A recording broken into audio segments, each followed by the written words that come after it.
All right, we can get started. Hello and welcome everyone to the Immune Deficiency Foundation's Webinar Wednesdays. Today's webinar is a SCID Compass Lunch and Learn on Telehealth 101 with Syra Hawk, Virtual Care Portfolio Leader with RTI International. And my name is Alyssa Huston, and I'm the Director of Specialized Projects at the Immune Deficiency Foundation.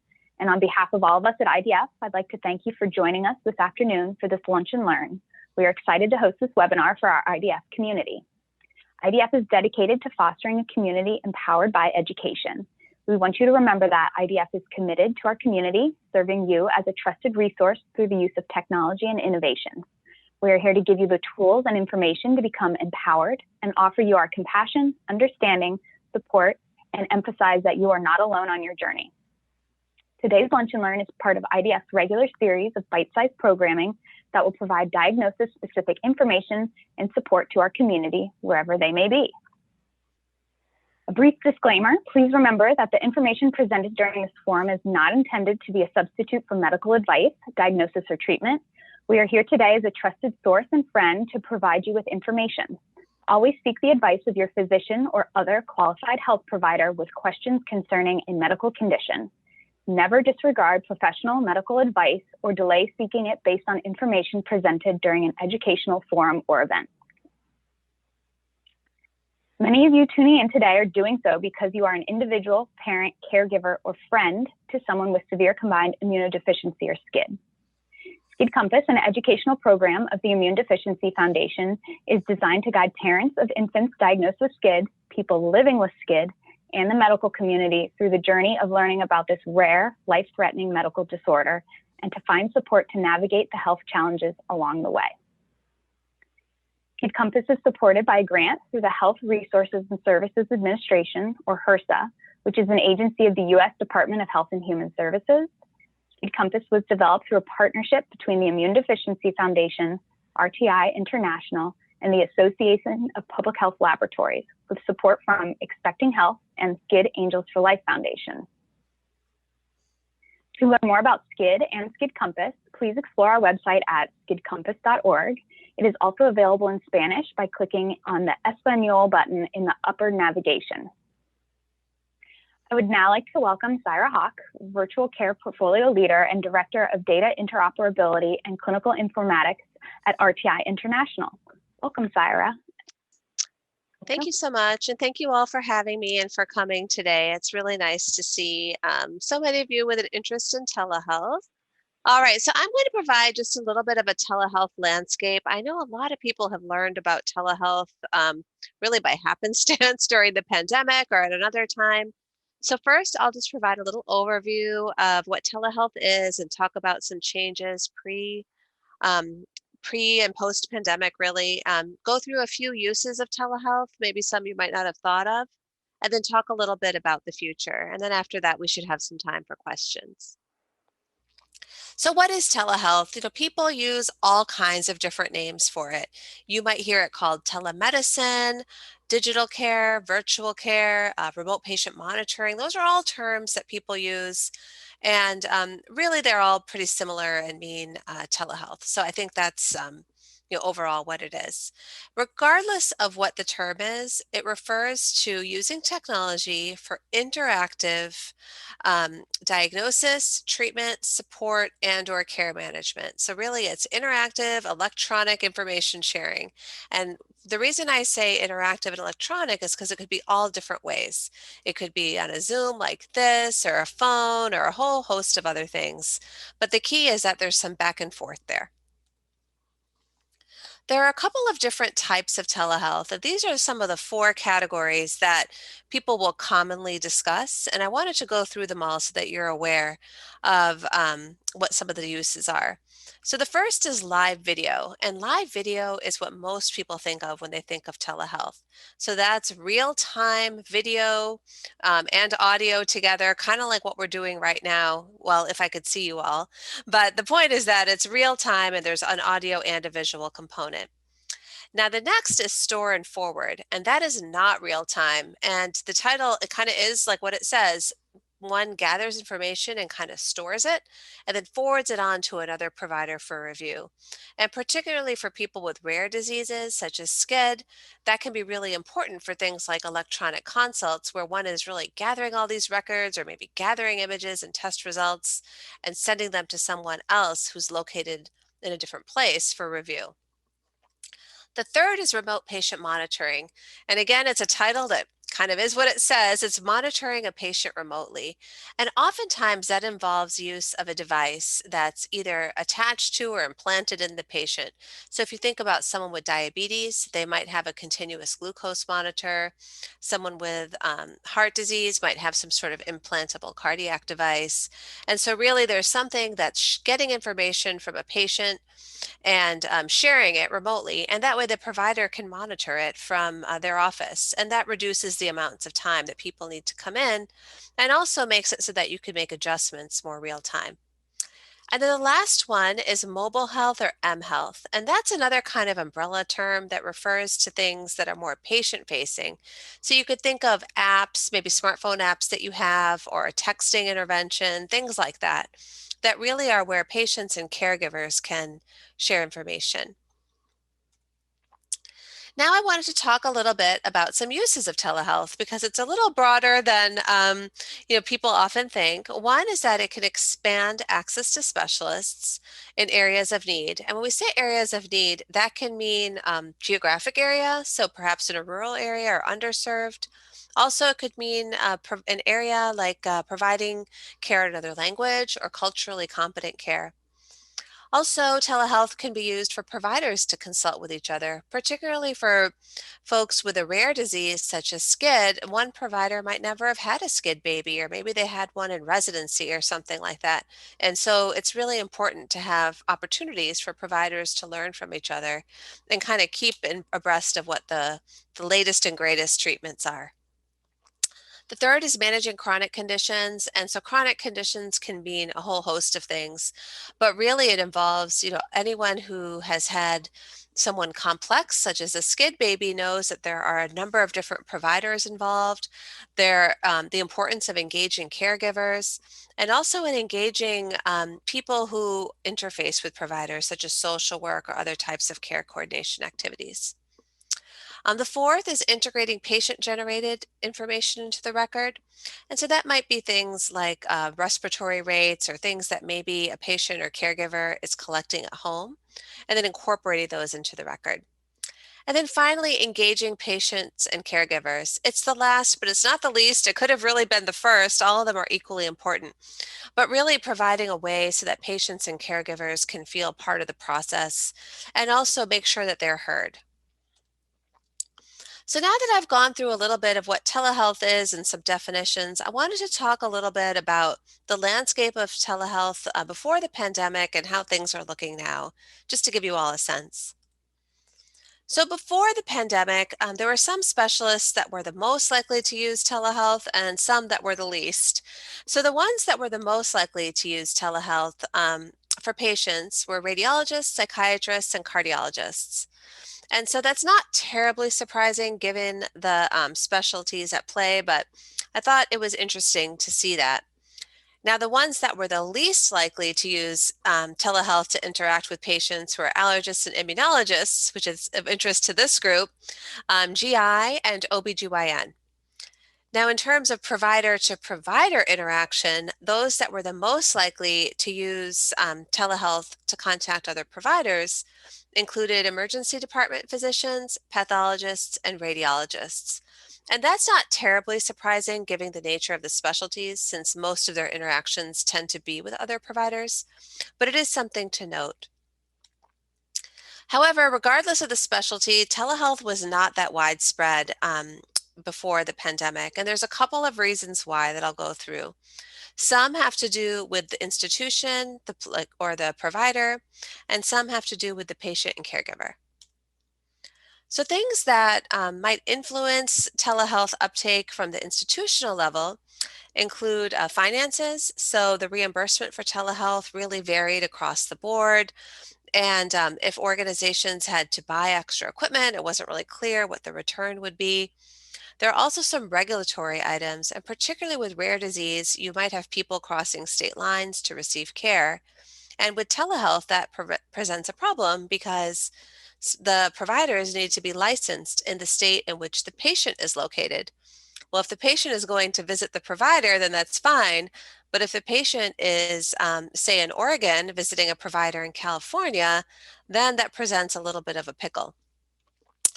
Now, there's also things about malpractice. Malpractice insurance companies and a lot of the regulations have not really caught up with all of the technology use involved in telehealth.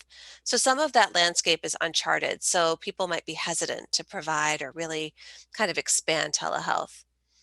And then the last is credentialing across institutions. So what that means is that providers need to have every place or every hospital or clinic or skilled nursing facility where they provide care credential them to say, yes, this person has a license and they can practice specialty X. Well, if you're doing telehealth and a patient is at one facility and a provider is another, then that, just like with the license, the provider also has to be credentialed at both facilities. So that's another administrative hurdle. There's also technical and infrastructure types of things to consider. So that includes broadband, that also, so internet connectivity. It includes making sure there's a telehealth room or a place with a camera, that kind of thing. Making sure that information can be shared across organizations, and then making sure that everything kind of all hooks together and works. So that's the other piece. And then finally, there's organizational considerations. So that includes incorporating telehealth into clinical and administrative workflows, getting folks on board, providers, staff, patients, caregivers, and then also thinking about, well, when should we use telehealth? That's what that last one, decision support rules, means. What services are appropriate for telehealth and what might be better suited for face-to-face? There are also some patient-related barriers, so patient and caregiver, and those have to deal with a couple of different things. One is factors with the patient or caregiver, him or herself. So can they hear enough or well enough to understand the visit? Is it possible to speak loudly enough to make oneself understood? There might be possible dementia, and that might be harder for a telehealth visit. And generally, if someone has trouble seeing well enough to read the paper or watch TV, then they might have trouble seeing well enough to have a telehealth visit. There's also some language factors there too. Sometimes it's hard with an interpreter and stuff like that. There are also technology related factors. So that means, does someone have access to the internet and a device to actually access the internet? And is that reliable? And do they know how to use it? Someone might have a device and have access, but not really know what to do with it. Or it might not be very consistent. And in general, if someone is familiar and has access to email or texting or internet in general, they probably have enough to have telehealth, but that's not always the case. So I talked a little bit about barriers, but let's talk a little bit about what some of the solutions were that came about during the pandemic. During the coronavirus pandemic, there was a real effort to promote physical distancing. And so in order to promote physical distancing and kind of keep people out of hospitals and healthcare facilities, unless they really needed to be there were some policy efforts that were made to help shore up telehealth. And so I'm going to go through those next. So the first one is reimbursement. Reimbursement is probably one of the cornerstones of telehealth policy. And so CMS, which really is responsible for Medicare, expanded coverage for telehealth services. That means that they expanded different types of visits, allowing for audio only visits, for example. And I know Indian Health Services has taken advantage of that.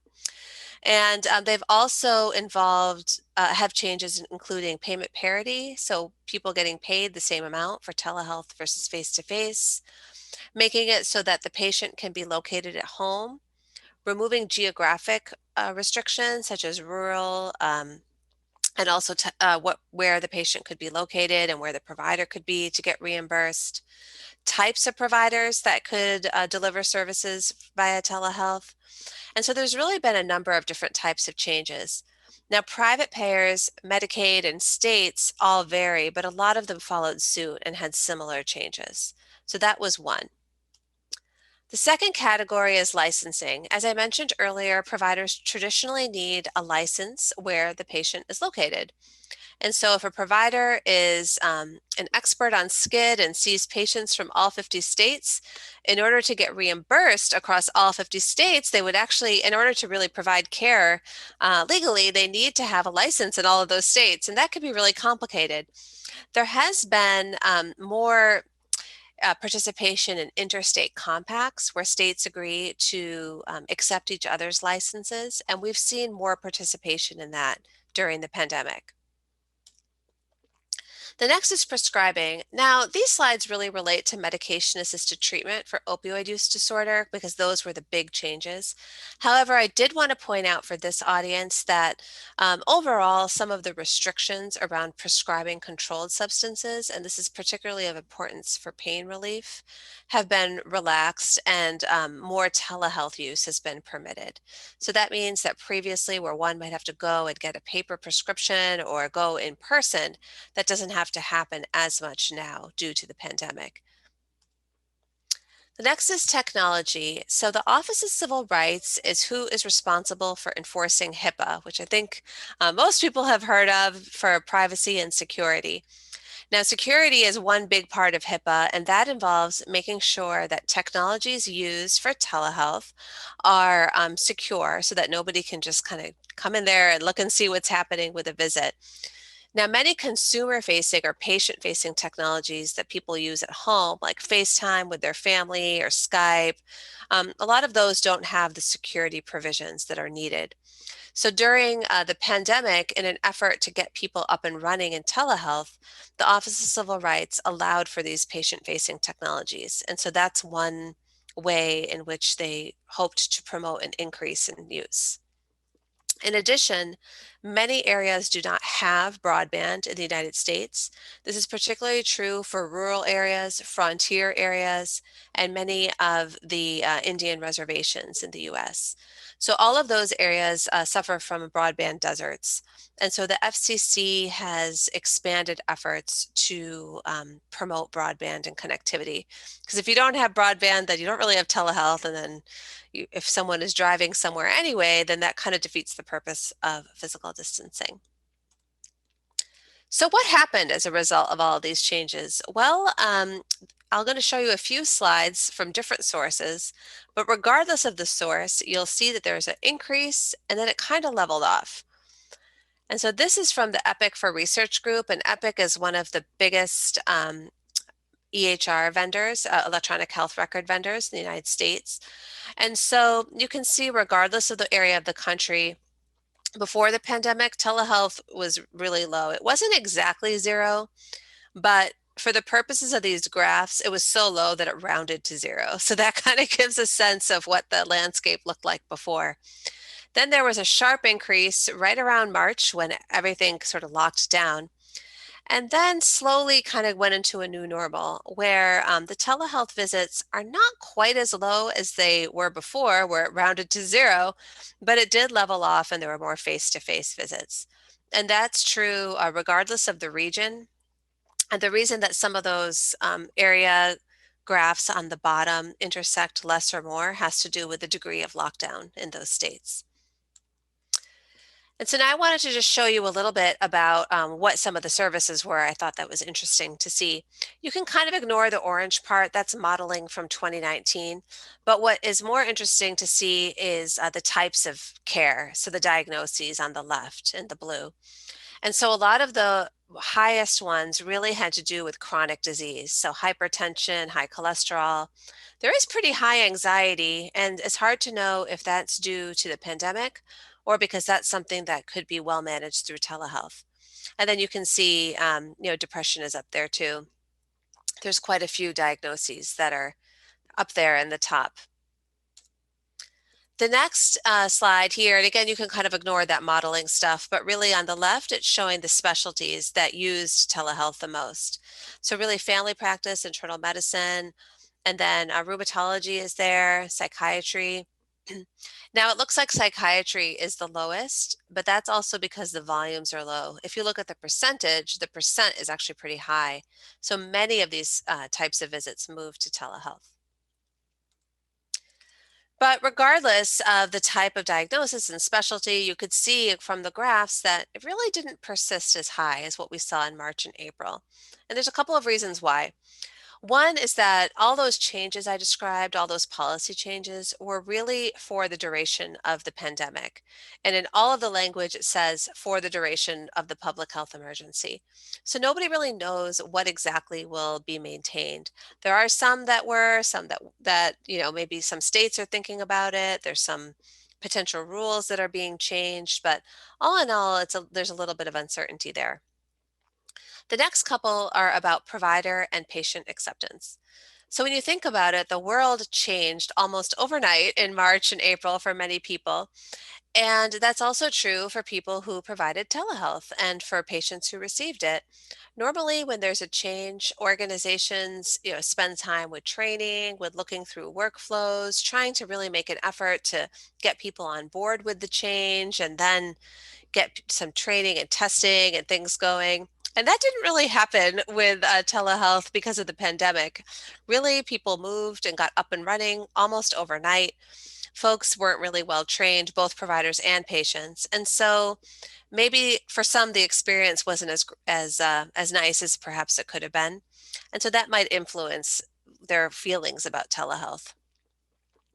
The other is integration into operations. And so what that means is that in March and April, everyone sort of moved to telehealth, whatever they could, but they didn't have time to think about what does this mean later? Later on in the future, it won't just be that everything is telehealth, but you'll think about, well, what can be telehealth and what can be in person and what are some ways that we can have a hybrid clinic and things like that. And there wasn't really that time for purposeful decision making and thought. That's probably something that will come a little later. And similarly, when thinking about what services should be telehealth versus face to face, some of that work still really needs to be done. So, those are all things that might be reasons that telehealth use hasn't persisted, but might be things to look at for the future. So, now that I've talked a little bit about what telehealth is and some changes we saw in the pandemic and what that means, I wanted to go through a few ways in which we've used telehealth and some ideas for you all to consider and things that we could talk about for the future. So there's a few uses of telehealth that people don't always think about, and I'm going to go through them now. So criminal justice, rural health, of course, outpatient, and then genetics and rare diseases I have last because we probably will spend the most time on it. So one is criminal justice. You don't always think about these kinds of uses, but in fact, telehealth is a really good use case. So after any kind of sexual assault or anything that requires medical forensic examination, you could use telehealth to expand access to medical forensic exams because there's a shortage of those types of licensed forensic examiners. Another is telehealth for individuals that are in the criminal justice system, so people in jail. A lot of jails are characterized by not really having great access to providers. Prisons might be in a rural area. And a lot of those folks, there's a really high incidence of opioid use disorder. And that also includes overdose. So, looking at telehealth might be a way to try to provide care to people who really need it, who are involved in the criminal justice system. Another is looking at rural settings. We wrote a report to Congress about telehealth for identification and management of substance use disorder for pediatric populations.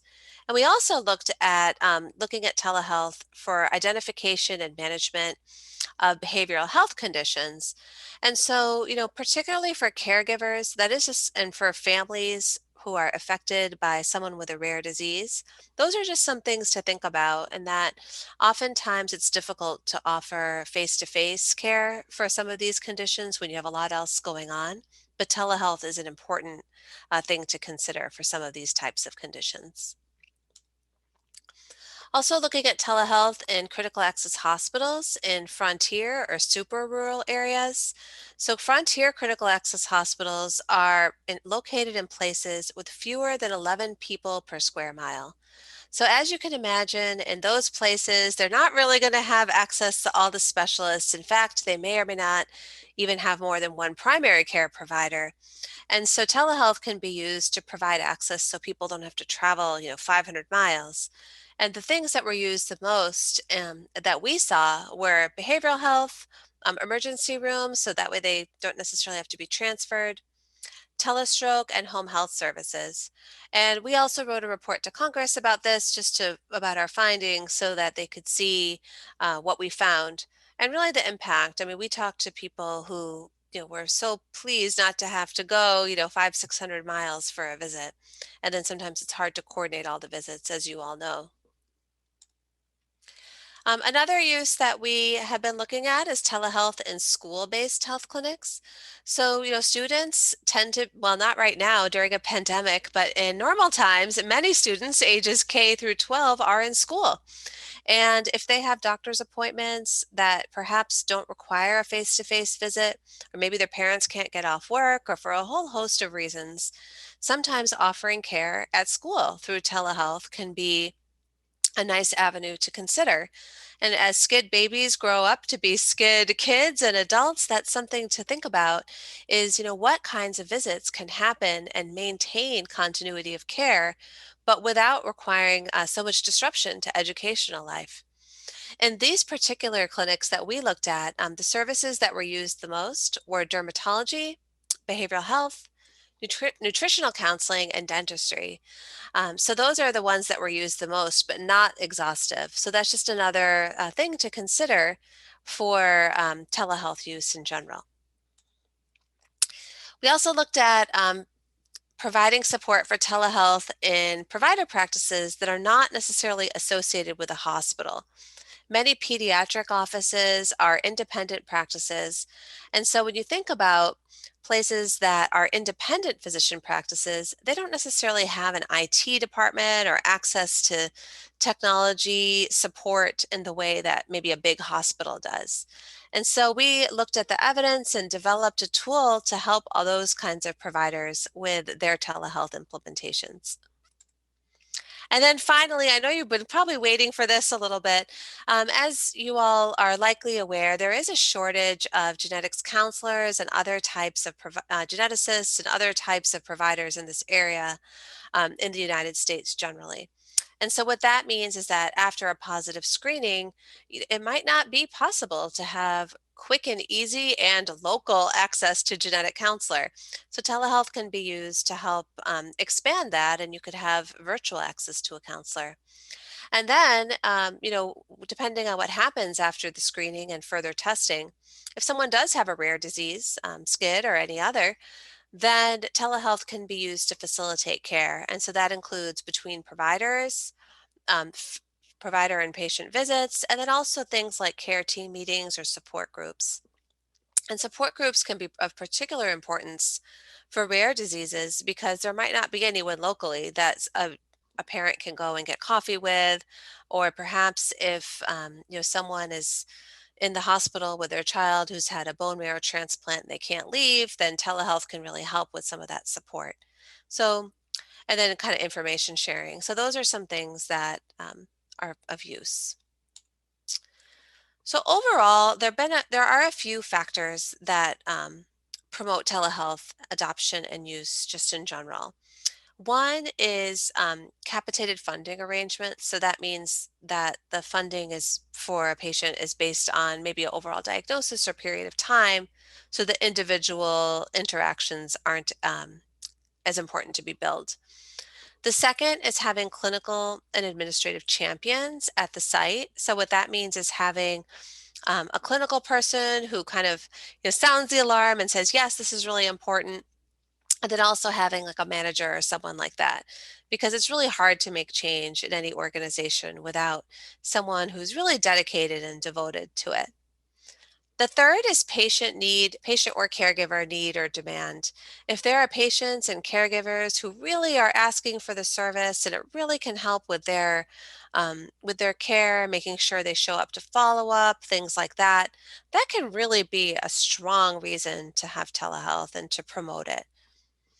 The fourth is strong health information exchange. And so what that means is that by definition, telehealth involves sharing information across organizations. And so I don't need to tell anyone who's dealt with trying to share records across organizations. It can be a big pain if one site has Epic, another has Cerner, another has eClinicalWorks. Those are all different health information vendors. And then you have to kind of figure out, well, how do all these people talk to each other? I know that I answered these questions or I got this test done at one hospital, but now they're asking me for it at another. So there are places that have a stronger health information exchange to share that information. So that way the caregiver doesn't have to carry printouts or a flash drive or CDs with them as much to kind of share all that information. The next one is the need to address workforce challenges. And so what that means is that in areas such as genetics, where there is a shortage of qualified workforce to address a problem, that might be a reason to kind of push for telehealth in a particular area, or might be a reason that, one might use telehealth versus some other kinds of specialties. And then the last is efforts to improve broadband access. Without any kinds of broadband access, you can't really have telehealth. You do require internet, and the internet has to be pretty good. Even if you're not having video, you need to have it. It can be really frustrating if the audio is kind of choppy, or if you can't hear, or you can't see. So all those kinds of things are really important overall. All right, so now I'm going to talk a little bit about the future, and then I would love to take any of your questions. So in terms of what's next, when you're thinking about the future, the first thing I wanted to talk about is the technological environment.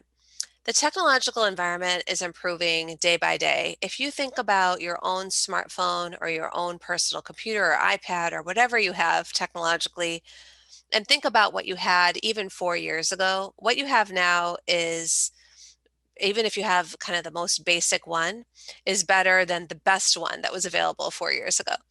And so similarly, that's true for technology associated with telehealth. People's phones are better. There are things like Bluetooth enabled stethoscopes that are better, even things like scales, all those kinds, if you're thinking about water weight, stuff like that. There have been a lot of improvements, and so that makes it a lot easier. One of the first uses of telehealth was actually by NASA to monitor the health of astronauts in space. And if you think about how far technology has come since we put a man on the moon, you can imagine how that might translate into telehealth improvements and opportunities. The second thing I wanted to talk about was claims and insurance. So, there have been a lot of changes, but overall, the claims volume is still not that high. And there's a couple of reasons for that.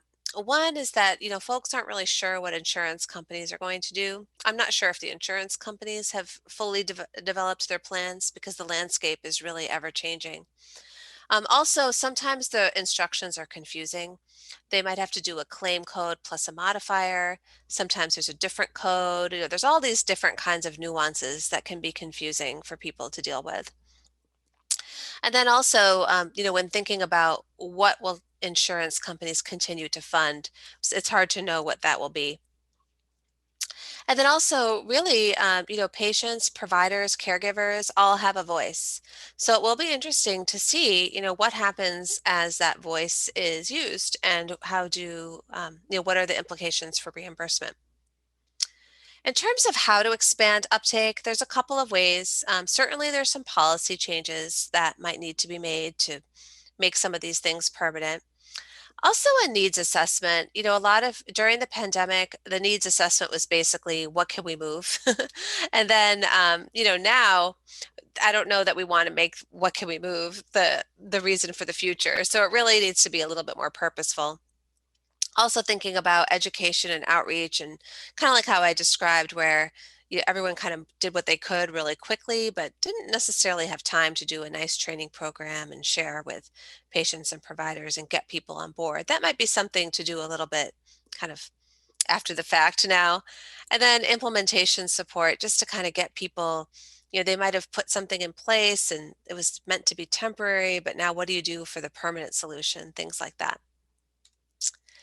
So in terms of what to do for the future, I'm a researcher, so I care about the research, but the research really impacts practice. So I'm going to talk a little bit about what some of the next research needs to be in order to influence practice. So a lot of the evidence that's out there in the literature is preliminary. And so what that means is that there might be little pilot studies or feasibility studies about telehealth as an idea, but those are not necessarily randomized controlled trials. Those are few and far between. So what that means is that there needs to be more research that's broader and that has a defined comparison group, so you can really see what the impacts are of telehealth compared to usual care. So that's one thing. But we just had this mass uptake due to the coronavirus pandemic. So there are opportunities to study what happened, to look at what actually occurred across different populations, to look and see what the impacts were. And then we can look and see what happens going forward. So in essence, while one would never design a pandemic or design a research study with a pandemic in mind, the pandemic happened. So what can we learn from it? And I always say that probably the only good thing to come out of the pandemic is that it's really helped to expand people's thinking about telehealth and expand use. And so I'm excited to see what happens in the future and see what we learn from it. The next one is parameters for virtual services. And so what that means is really taking a purposeful look and perhaps looking at what happened in the pandemic and thinking about, what are the types of services that could easily be a televisit? And maybe there are some ways that you could make something so that, okay, you have a face-to-face visit once, then 3 weeks later it's a televisit, then 6 weeks later it's face-to-face, or, there might be some parameters like that for different situations that one can put into place. And so that way patients and providers know what to expect. Now, certainly if there's an emergency or something happens, then you kind of throw a little bit of that out the window, but it's good to at least have something to start with, particularly for chronic disease management or for treatment programs that are pretty well settled. Also looking at populations, there's different populations for whom telehealth might be better suited than others. And there might be some efforts that need to be made to address disparities and maybe help with some of those populations, providing more support for devices or broadband or things like that. Also optimizing the workforce, particularly when you're dealing with rare diseases, you might have a concentration of people who can address the disease in one place and then broad swaths of the country where it doesn't exist. So telehealth can really be used for that. And then also for promoting caregiver engagement. And caregiver engagement has a couple of pieces. One is that when you think about a SCID baby, the caregiver is everything because they're a baby. As the baby grows up and goes into adulthood, adolescence, those are places where the caregiver engagement might need to shift, and some of that responsibility may need to shift to the patient, him or herself. And so telehealth can be used to provide support and guidance throughout that whole process. And then lastly, looking at how to incorporate telehealth into clinical training. So residency programs and other types of training. Really, if telehealth is not part of training, then it's hard to have it into practice. So really looking and seeing, what can be incorporated to training, how should we train, and then how could that influence practice overall? So that's all I wanted to talk about today. I think we covered a little bit about telehealth, changes in the pandemic, some uses that might be interesting to you all, and then the future. So with that, this is my information. You can contact me. The last thing on the bottom is my Twitter handle. I tweet about various and sundry health IT topics, mostly telehealth, and I will look forward to your questions. Yes, thank you so much, Syra, for sharing your wealth of information with those in attendance. Having some technical difficulties. There we go. We do have some time for questions. So if you have anything you'd like to ask Syra while she's here, please use the Q&A feature on Zoom, and we will get right to those. I will say, Syra, I did get a message from someone who is wondering, how will I know if my provider offers visits via telehealth? That's a good question. There's no one good way to know. So there's a couple things I would do if sometimes calling can be a pain. I would check the website first and check the provider's social media first. And if you can't find out there, then I would call. And the reason I say to check the website and social media first is that because of the pandemic, a lot of providers are seeing really high call volumes, and you might just kind of be on hold forever. So if you can check online, it's easier. If they don't say it, I would ask if you can ask through the portal if you have a patient portal, or you could call and ask. But unfortunately, there isn't really a great like overall directory, and insurance companies haven't really added that to their directories in a consistent way yet. Mm-hmm. So unfortunately, until it gets a little more widespread, it's a little bit kind of, piece by piece. Thank you. We also have a two-part question that's come in. Mm-hmm. Do you feel that insurance companies will continue to support telehealth, and will they reduce its compensation rate?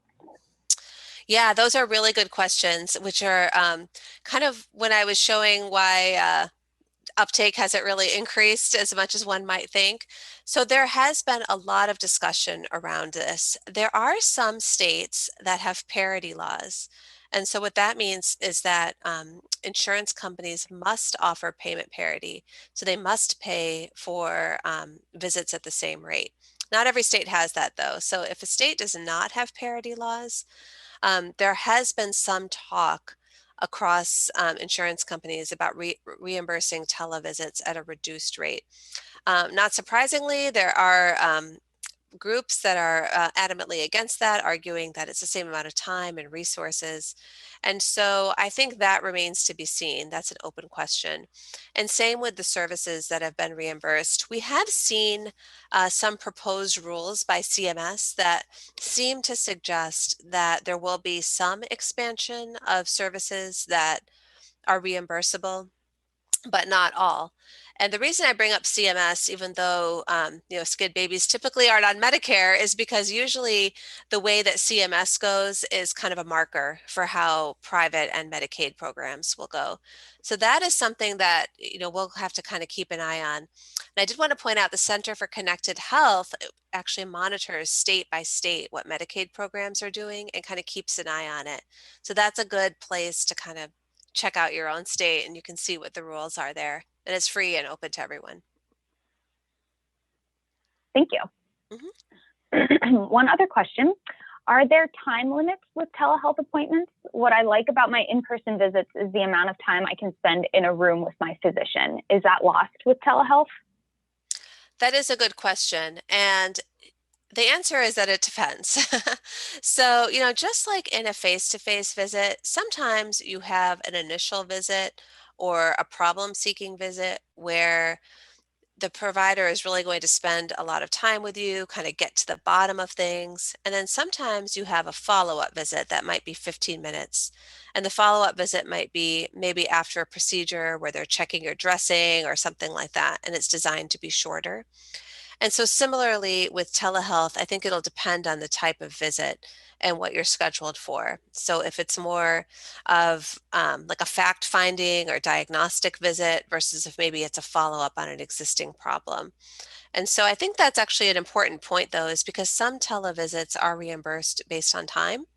And so the scheduling will also have to be based on time, because otherwise the provider will be either double or triple booked or have all this other time. And, scheduling is always about maximizing time and getting the most people in that you can. So to see everybody. So I think that's something that we'll probably need to have some more clear parameters around, is what is the type of visit and how much time can we expect? No, thank you, Syra. That makes complete sense about how much time you may or may not get depending on the visit, or the purpose of the visit. Another question we are getting is, following a telehealth visit, does the patient typically receive a visit summary like they would when they're being seen in person? That is a good question. So the after visit summary is typically part of the EHR. So that's generated through the EHR. So I would expect that an after visit summary could be generated, but it would have to be via email or through the portal versus paper, for obvious reasons since you're not there. But typically an after visit summary is part of ending the visit. So the EHR, the electronic health record, automatically generates the after visit summary based on parameters of the visit. So I would expect that that would be the same. Now, what might be complicated though is how it's delivered because that does have private health information on it. So you can't just email an after visit summary because it will have information like height and weight and personally identifiable information. So it would probably be available through the portal. So then you'd have to make sure that you could access the portal in order to receive the after visit summary.